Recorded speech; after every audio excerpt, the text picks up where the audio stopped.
రాష్ట్రంలోని పలు జిల్లాల నుంచి సినిమా పంపిణీదారులు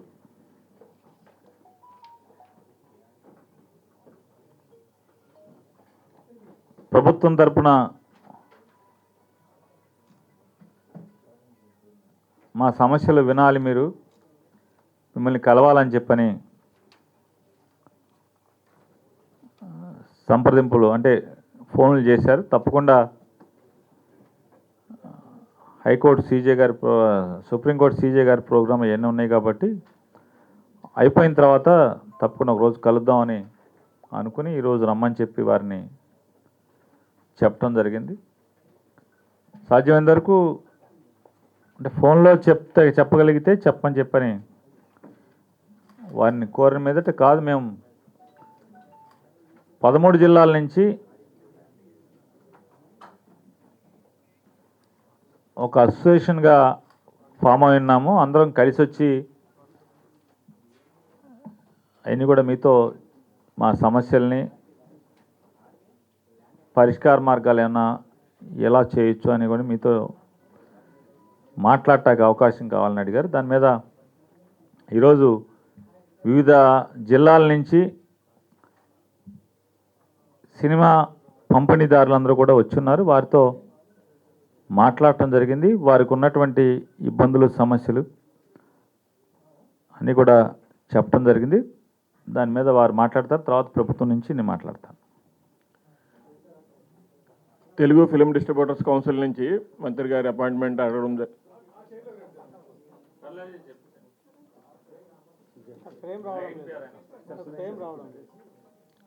ఓకే.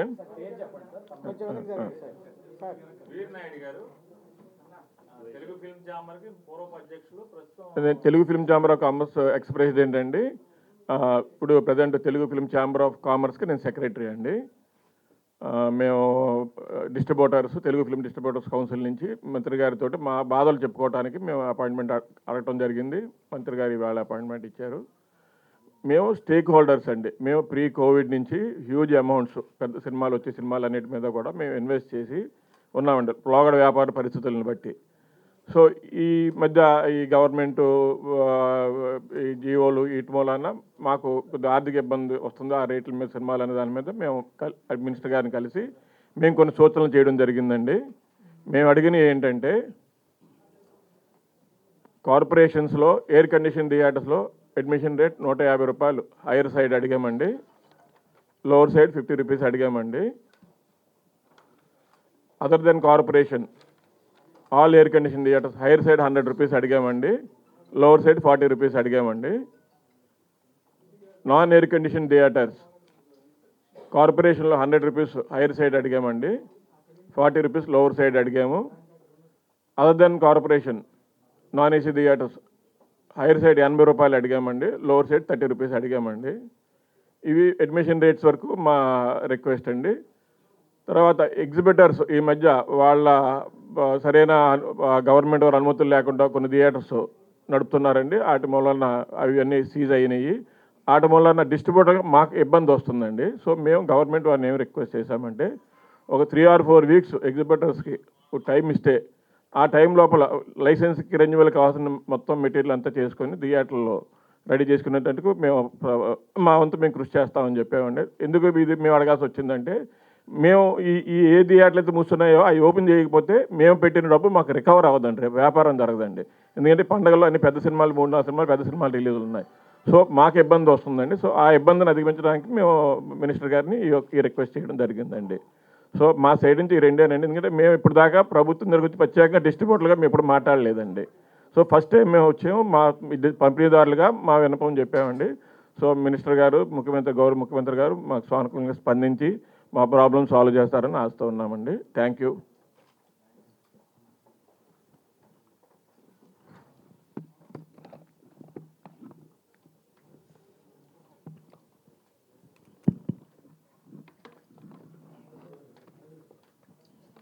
ఐఎన్పిఆర్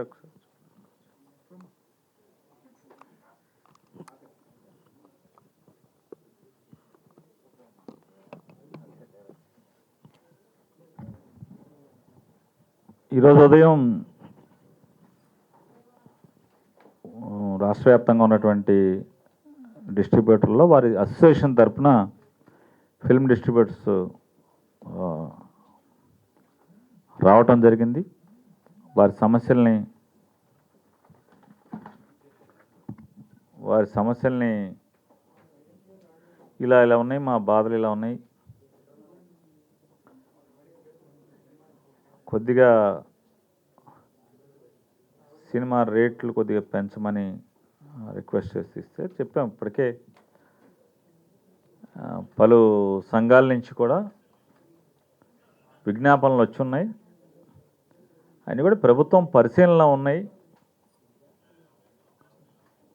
అట్లాగే దీని మీద ప్రభుత్వం నిన్ననే ఒక కమిటీని కూడా మళ్ళీ ఫ్రెష్గా కాన్స్టిట్యూట్ చేయటం జరిగింది. గౌరవ హైకోర్టు వారి సూచనల మేరకు కాన్స్టిట్యూట్ చేసిన తర్వాత దాంట్లో ప్రిన్సిపల్ సెక్రటరీ హోమ్ డిపార్ట్మెంట్ వారు చైర్మన్ అండ్ కన్వీనర్గా ఆయన ఉంటూ మిగతా సభ్యులందరూ కూడా వివిధ శాఖలకు సంబంధించినటువంటి దీనికి సంబంధిత శాఖ అధిపతులు, అలాగే ఈ సినిమా స్టేక్ హోల్డర్స్ నుంచి కూడా సభ్యులుగా ఉన్నారు. వారంతో నిన్నే ప్రభుత్వం కమిటీ ఏర్పాటు చేసింది. తొందరలో దాని మీద రివ్యూ చేసి మరొకసారి ఈ వివిధ విభాగాల నుంచి, వివిధ సంఘాల నుంచి వచ్చినటువంటి విజ్ఞప్తులన్నీ కూడా పరిగణలో తీసుకుని ప్రజలకి సినిమాని సామాన్యుడికి అందుబాటులో వినోదాన్ని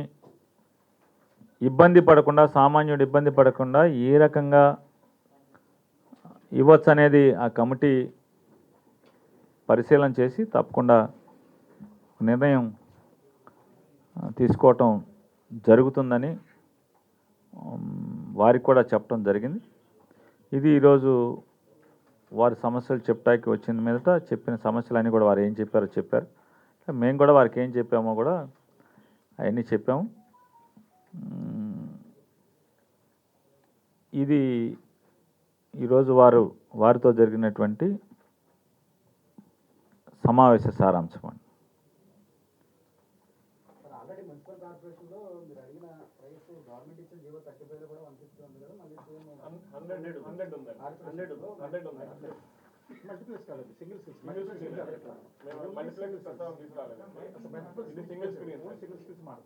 అంటే ఈ మధ్య జరిగినటువంటి తనిఖీల్లో ఎక్కువగా జాయింట్ కలెక్టర్ కానీ రెవెన్యూ డిపార్ట్మెంట్ వాళ్ళు కానీ గుర్తించింది స్నాక్స్ కానీ తినుబండారాలు కానీ చాలా ఎక్కువ రేట్లు అమ్ముతున్నామని ఈవెన్ కృష్ణా జిల్లా జేసీ గారితో పాటుగా ఇతర జిల్లా నుంచి వచ్చినటువంటి కంప్లైంట్. గవర్నమెంట్కి దొరకకుండా రేట్లు మామూలుగా పెట్టుకున్నా టికెట్ చేసి ఇవైతే బాగా దోచేస్తున్నారని చాలా కంప్లైంట్ గవర్నమెంట్ ఇచ్చింది రిపోర్ట్. ఆ విషయం ఏమన్నా మీరు గవర్నమెంట్ దృష్టికి తీసుకొచ్చారు? ఎంఆర్సీ దాని చేయాలి కూడా ఈ ఫుడ్ కోర్టులు నడిపే వాళ్ళు అది వేరే సెక్షన్ ఉంటుంది సార్. మేము ఓన్లీ డిస్ట్రిబ్యూటర్ సార్. సో మాకు అది రేట్ నాలెడ్జ్ లేదండి. మాకు అది ఎంత అమ్మాలో ఎంత అమ్ముతున్నారో కూడా మాకు తెలియదు. సినిమా ఇవ్వడం వరకే ఈ వ్యాపారంలో మేము చూసామండి, మీడియాలో చూసాము. బట్ మాకు నాలెడ్జ్ ఎంత అమ్మాలి ఎంత అమ్ముతున్నారు అన్నది మాకు నాలెడ్జ్ లేదండి. మాదేంటి ఓన్లీ డిస్ట్రిబ్యూటర్స్. మేము ఎగ్జిబ్యూటర్ సినిమా సప్లై చేసి అది ఆడి దాని మీద రెవెన్యూ తీసుకోవడం వరకే మేము క్యాలిక్యులేట్ చేసుకుంటామండి సినిమా కొనేటప్పుడు.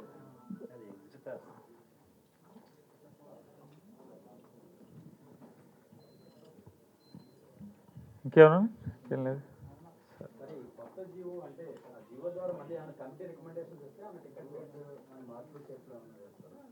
కమిటీ రికమెండేషన్ అంటే వాళ్ళు ఎగ్జామిన్ చేసి, అంటే ప్రజలు ఇబ్బంది పడకుండా పలు సంఘాలు ఇచ్చినటువంటి విజ్ఞాపనలు కానీ అట్లాగే ప్రజల నుంచి కానీ వాళ్ళు స్టడీ చేసి వాళ్ళు ఇచ్చే రికమెండేషన్స్ గవర్నమెంట్ ఒకసారి పరిశీలిస్తుందండి.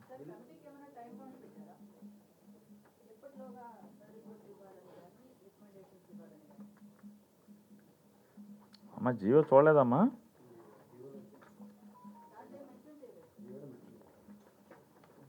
చెప్పితే తొందరగానే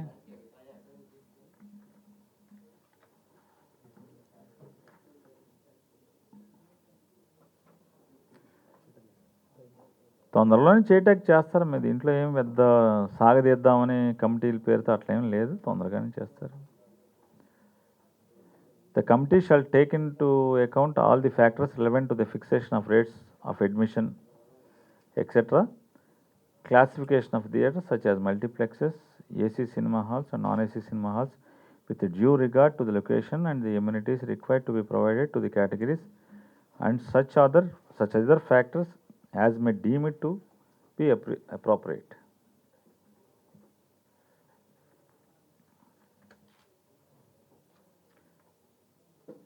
దాని సారాంశం ప్రకారం తొందరలో అన్ని ఎగ్జామిన్ చేసి చేస్తారమ్మా, ఇబ్బంది. ఇప్పుడు సీజ్ అయిన థియేటర్లు కానీ టెంపరీ క్లోజ్ అయిన థియేటర్లు కానీ వాటికి ఏమైనా తాత్కాలికంగా ఏమైనా టైం ఇస్తున్నారో ఓపెన్ చేసుకోవడం ఓపెన్ చేసుకోవడం? అంటే అలా కాదండి, ఇప్పుడు ఎవరికి వాళ్ళు రకరకాల, అంటే మరి తెలిసి మాట్లాడుతున్నారా, చాలామంది మాట్లాడేవాళ్ళు తెలియక మాట్లాడుతున్నారా, కొద్దిగా అర్థం కానటువంటి పరిస్థితి. సుమారుగా సాయి గారు ఎప్పుడు మనం మీటింగ్ పెట్టింది డిస్ట్రిబ్యూటర్స్ ఎగ్జిబిటర్స్ అందరూ కలిపి సెప్టెంబర్ మాసం 2020 కానీ లాస్ట్ ఇయర్ కదా అది. అక్కడ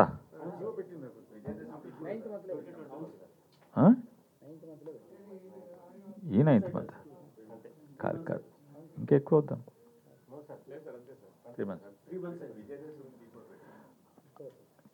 అంటే సెప్టెంబర్ 2021 సెప్టెంబర్లో ఈ డిస్ట్రిబ్యూటర్స్ కానీ ఎగ్జిబిటర్స్ కానీ వాళ్ళ అసోసియేషన్స్, తెలుగు ఫిల్మ్ ఛాంబర్ అందరూ కూడా వచ్చారు.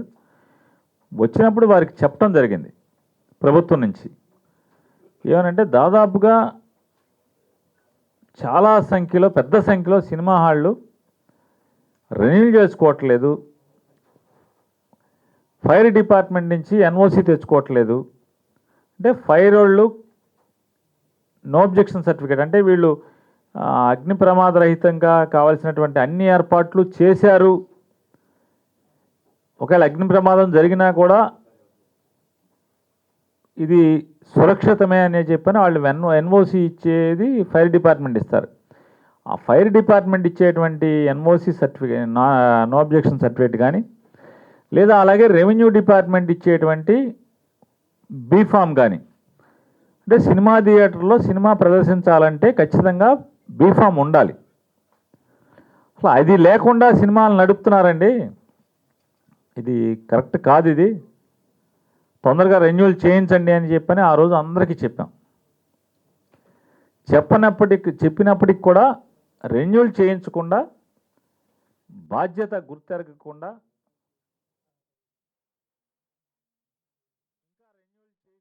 సినిమాలు నడుపుతున్నందుకు, అంటే ప్రభుత్వం నుంచి పర్మిషన్ తీసుకోవాలి, వ్యాలిడ్ పర్మిషన్ తీసుకోకుండా ఎవరైతే సినిమా హాల్ నడుపుతున్నారో వారి మీద మాత్రమే చర్య తీసుకోవడం జరిగింది. ప్రభుత్వం దగ్గర అంటే సంబంధిత జాయింట్ కలెక్టర్ గారి దగ్గర కాగితాలు అప్లై చేసి, ఒకవేళ అక్కడి నుంచి కనుక అప్రూవల్ అయ్యి రాకపోయినా కూడా వారి జోలికి కూడా ఎక్కడ వెళ్ళలేదు. అసలు కనీసం రెన్యూవల్ కోసం అప్లికేషన్ కూడా ఎవరైతే అప్లై చేయకుండా సినిమాలు నడుపుతున్నారో వారి మీద మాత్రమే చర్యలు తీసుకోవడం జరిగింది. దీని ఎవరి మీద కక్ష ఎందుకు ఉంటుంది దీంట్లో అసలు?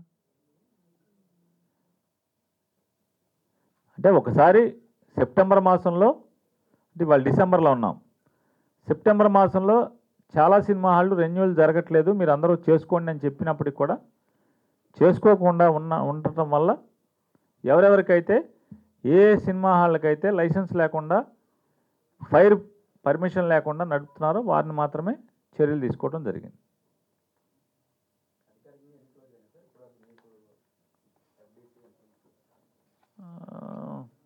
చిత్తూరు జిల్లాలో 24 ఉన్నాయండి.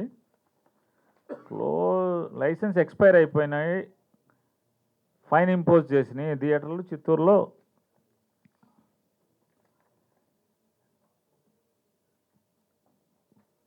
ఏదో రకంగా వైలేషన్ మీద యాక్షన్ తీసుకున్నాయి 130 థియేటర్లు అండి. వైలేషన్, లైసెన్స్ లేదని సీజ్ చేసినాయి కానీ, పెనాల్టీ ఇంపోజ్ చేసినాయి కానీ. చిత్తూరు జిల్లాలో టోటల్ 130 అండి నేను చెప్పింది. మనం 9 జిల్లాలా కాదు, ఇక్కడ ఇచ్చారు ఈయన 9 జిల్లాలు. ఇంకెన్ని జిల్లాలు రావాలి? 9 జిల్లాల్లో 130 అండి. కృష్ణా జిల్లా 12 సీజ్ చేశారండి. వెస్ట్ గోదావరి 130లో 20. దీంట్లో ఏంటంటే లైసెన్స్ లేకుండా ఎప్పుడైతే సాధారణంగా రైడ్లు జరుగుతాయి అనగానే తప్పులు ఉన్న వాళ్ళు కూడా మూసేస్తారు కదా, 22 థియేటర్లు మూసేశారు. వారికి వ్యాలిడ్ లైసెన్స్ లేకుండా, ఫైర్ లైసెన్స్ కానీ ఏమి లేకుండా ఉన్నాయి 22 థియేటర్లు వారికి వారు మూసేసుకున్నాయి. అంటే పక్క వాళ్ళ మీద ఇన్స్పెక్షన్ జరుగుతుంది కాబట్టి మన మీద కూడా ఇన్స్పెక్షన్ జరుగుతుంది కాబట్టి మనకు లైసెన్స్ లేదని మూసిన వాళ్ళు, వాళ్ళకి వ్యాలిడ్ లైసెన్స్ లేదు కాబట్టి మూసారు. అంతేగాని గవర్నమెంట్ మీద నిరసనతో కాదు. ఇది స్వచ్ఛందం ఎందుకు అవుద్ది? స్వచ్ఛందం ఏంటండి? స్వచ్ఛందం ఏంటంటున్నా నాకు అర్థం కాదు. లైసెన్స్ లేదు,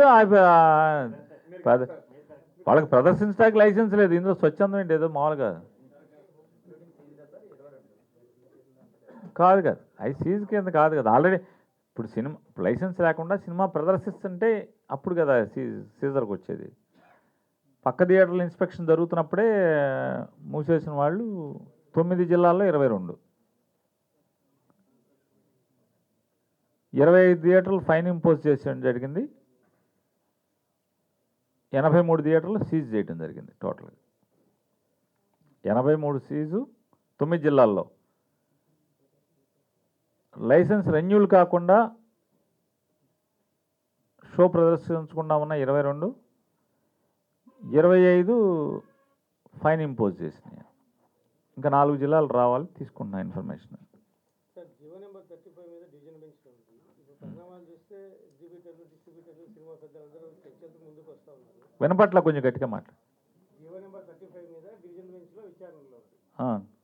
ఇప్పుడు డిస్ట్రిబ్యూటర్లు ఇచ్చినారు, ఎగ్జిబిటర్లు సిద్ధంగా ఉన్నారు, సినిమా పెద్దలు ఒక కమిటీ వేసుకున్నారు. ఇదంతా చూస్తే కోర్టు బయట ఈ సినిమా టికెట్ ధరలకు సంబంధించిన పరిష్కారం చేసుకున్న ఆలోచనలో మీరు అంటే గవర్నమెంట్ వాళ్ళంతా ఒక ఏకాభిప్రాయానికి వచ్చినట్లేదు. అంటే విజయ్ గారి అభిప్రాయం అది. బట్ ఇక్కడ వాళ్ళు ఎందుకు వచ్చి నేనేం చెప్పాను, ఏమండి నాకు వాళ్ళు ఫోన్లు చేస్తున్నారు, కృష్ణా జిల్లాలోకి సుప్రీంకోర్టు సీజే గారి ప్రోగ్రాం ఉంది కాబట్టి కుదరదు, అది అయిపోయిన తర్వాత 28వ తారీఖు ఎప్పుడో కూర్చున్న ఆ రోజు రండి అని చెప్పాం. వచ్చారు. ఫోన్లో చెప్పండి, ఫోన్లో కాదు మేము అసోసియేషన్గా వస్తాం, 15 మంది అన్నారు. 15 మందిలో ఇంక ఎక్కువ మంది వచ్చారు.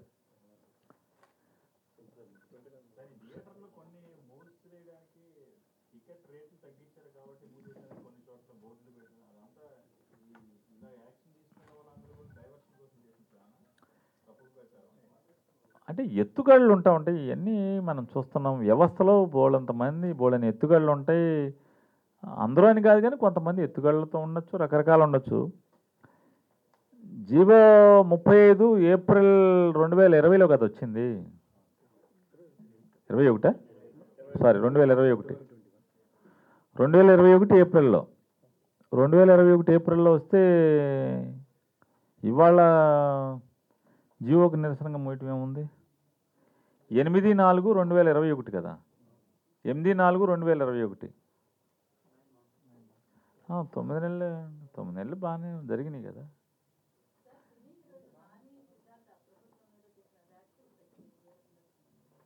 ఏమని చేశారు?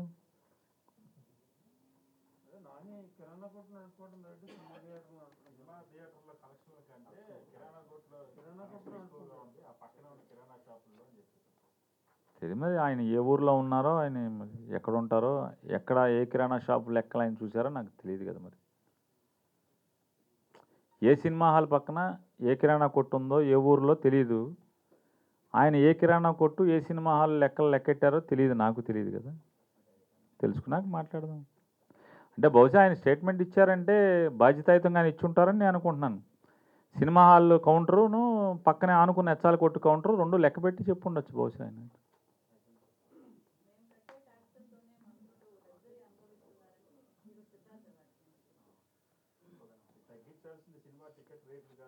సిద్ధార్థ్ గారు ఎక్కడ ఉంటారు? ఎక్కడండి? ఏమ్మా చెన్నై బహుశా స్టాలిన్ గారి గురించి అని ఉంటాడేమో ఆయన. అంతే అయి ఉంటుంది కదా. ఏపీ టికెట్లు మెడ్రాస్లో ఉండే ఆయన ఏపీ టికెట్లు ఆయనకి ఇక్కడ ట్యాక్స్లు ఆయన ట్యాక్స్ ఇక్కడ కడుతున్నాడా మమ్మల్ని అంటాకి? పోనీ మమ్మల్ని ఎప్పుడైనా చూశాడా? మేము విలాసంగా బతుకుతున్నామో ఎలా బతుకుతున్నామో ఎప్పుడన్నా మా ఇళ్ళకి వచ్చి లేకపోతే మాతో వచ్చి మా సెక్రటరియట్కి వచ్చి చూసుంటే ఆయన మాట్లాడతాక అవకాశం ఉంది. బహుశా మీరందరూ ఊరికే మాకు ఆపాదిస్తున్నారు, కానీ అతను అన్నది స్టాలిన్ గారి గురించి వాళ్ళ మంత్రుల గురించి అని ఉంటాడు. ఆయన కట్టే ట్యాక్స్ అక్కడే కదా. లేదా మోడీ గారి గురించి అమ్మాలి అంటే ఇంకెవరి గురించి అంటాడు? అసలు ఆయన ఇక్కడికి ఏం సంబంధం లేదు కదా ఇక్కడ మమ్మల్ని అంటాయి. ఊరికే మీకు మేము లోకు కాబట్టి మిమ్మల్ని అన్నాడు మమ్మల్ని ఎందుకంటే ధర్మంగా అతను అన్నది. అతను ఉండేది తమిళనాడులో, జీవించేది తమిళనాడులో, అతను ట్యాక్సులు కట్టేదాన్ని అంతే.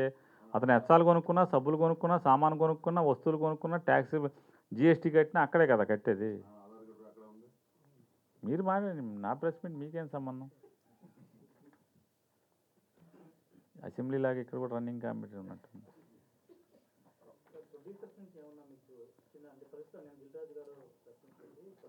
తెలియదు, నాకైతే ఎవరు ఫోన్ చేయలేదు, సమాచారం ఇవ్వలేదండి. నన్ను డిస్ట్రిబ్యూటర్లు మాత్రమే ఇందులో ఆయన భరత్ అని రాజమండ్రి ఆయన అందుకితం సెప్టెంబర్లో మీటింగ్కి అటెండ్ అయ్యారు పరిచయం చేసుకున్నారు. ఆ తర్వాత ఆయనే 4-5 సార్లు ఫోన్ చేశారు. ఫోన్ చేస్తే ఇట్లా కొద్దిగా అడావుడి తగ్గిన తర్వాత కలుద్దామండి, కొంచెం ప్రోగ్రామ్స్లో ఉన్నామని చెప్పాను. సరే, అంతమించి రాజుగారు కానీ వాళ్ళు ఎవరు అంటే నాకైతే ఏం కౌరు చెప్పలేదు, సమాచారం ఫోన్ చేయలేదు, సమాచారం కూడా ఇవ్వలేదు.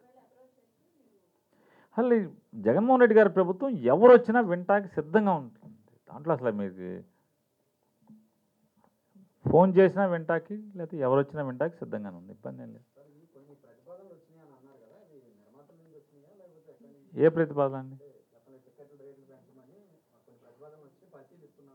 నిర్మాతల మండలి నుంచి వచ్చింది, తెలుగు ఫిల్మ్ ఛాంబర్ నుంచి వచ్చింది, దాంట్లోని కొంతమంది వ్యక్తులు ఇండివిజువల్గా ఇచ్చినవి ఉన్నాయి, సినిమా హాల్ నుంచి విడిగా కూడా వచ్చి ఇచ్చినవి ఉన్నాయి, అన్నీ ఉన్నాయి. ఇందులో ఇక్కడ ఏంటంటే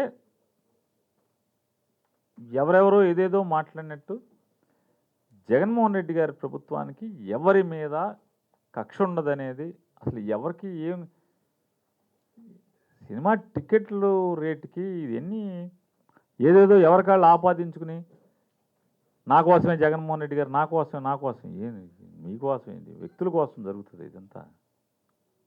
ఎంతమంది దీంట్లో అల్టిమేట్గా ప్రభుత్వానికి ప్రజలకి మెరుగైనటువంటి అందుబాటులో ఉండేటువంటి ఎంటర్టైన్మెంట్ ఇవ్వటం అనేది ప్రభుత్వం బాధ్యత అనుకుంటున్నాం. దాని మీద గతంలో ఇచ్చినటువంటి కోర్టుల తీర్పుల ఆధారంగానే ప్రభుత్వం నడుస్తుంది తప్పితే గతంలో కోర్టు ఇచ్చినా లేకపోతే ఇప్పుడు కొత్తగా హైకోర్టు వారు ఇచ్చిన గౌరవ హైకోర్టు వారు ఇచ్చిన వారి సూచనలన్నీ పరిగణలో తీసుకుని వారి సూచనల మేరకు సూచనలు చేయకుండా ఉంటే వేరు, సూచనలు చేస్తే మాత్రం సూచనలు పరిగణలో తీసుకుని ప్రభుత్వం నిర్ణయాలు తీసుకుంటుంది, ఆలోచన ముందుకెళ్తూ ఉంటుంది. అంటే ఇవాళ ఊరికే జగన్మోహన్ రెడ్డి గారి ప్రభుత్వానికి ఏది పడితే అది ఆపాదించడం అనేది ధర్మం కాదని చెప్తున్నాను.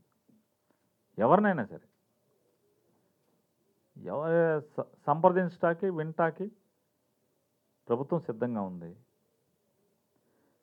గత నుంచి జగన్మోహన్ రెడ్డి గారి ప్రభుత్వం వచ్చిన దగ్గర నుంచి ఫిల్మ్ డెవలప్మెంట్ డిపార్ట్మెంటు పేరు నాని చూస్తున్నాడు.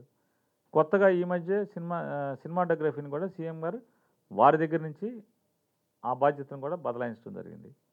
కాబట్టి ఆ ఇండస్ట్రీకి సంబంధించి ఎవరున్నా ఎప్పుడైనా స్వాగతిస్తున్నాం, వచ్చి చెప్పొచ్చు, వారి ఏం చెప్పదలుచుకున్నా చెప్పచ్చు, దాంట్లో ఏమి ఇబ్బంది పడాల్సిన పని లేదు. అంటే ఇవన్నీ ప్రభుత్వానికి ఏదేదో ఆపాదించి మాట్లాడటం అనేది ధర్మం కాదు ఎవరికైనా అనేది చెప్తున్నాను. ఎవరి మీద కక్ష ఎందుకు ఉంటుంది? ఎవరో ఒకరి కోసం ఇవన్నీ ఉంటాయా? ఒకరి మీద సినిమా ఇండస్ట్రీ మొత్తం నడుస్తుందా? అట్లా అనుకుంటే ఎవరికాళ్ళు భ్రమపడినట్టేది కదా. నేనే సినిమా ఇండస్ట్రీ మొత్తం అంటే ఇక అంతకన్నా అమాయకత్వం ఇంకేముంటుంది? ఎంతమంది ఉంటారు సినిమా ఇండస్ట్రీలో, దాని గురించి ఇబ్బంది ఉంటుంది.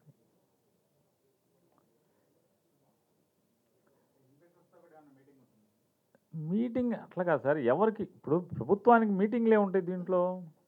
కొత్తగా మేము నిర్ణయాలు తీసుకుంటుంటే మీటింగ్లు, కానీ ఇప్పుడు కమిటీ వేసాం, రేట్స్ని రివ్యూ చేయడానికి హైకోర్టు సూచించింది, కమిటీ వేశారు. ఆ కమిటీకి ఏమైనా కమిటీకి ఇవ్వచ్చు, ఆఫీసర్స్ని కలవచ్చు, లేదా దాంట్లో మెంబర్ని కలవచ్చు, లేదా ప్రభుత్వాన్నే కలవచ్చు. కలిసి మీరే ఏమన్నా చెప్పదలుచుకుంటే ఖచ్చితంగా చెప్పచ్చు. దాని గురించి వెనక ముందు ఇదేముంటుంది. ఉంటుంది committee, principal secretary, home secretary గారు దానికి కన్వీనర్. ఆయన ఎప్పుడు డేట్లు ఇస్తే అప్పుడు కూర్చుంటే తొందరలోనే దీన్ని తొందరగా క్లోజ్ చేయటానికి, తొందరగా చేయటానికి ఉన్నారు.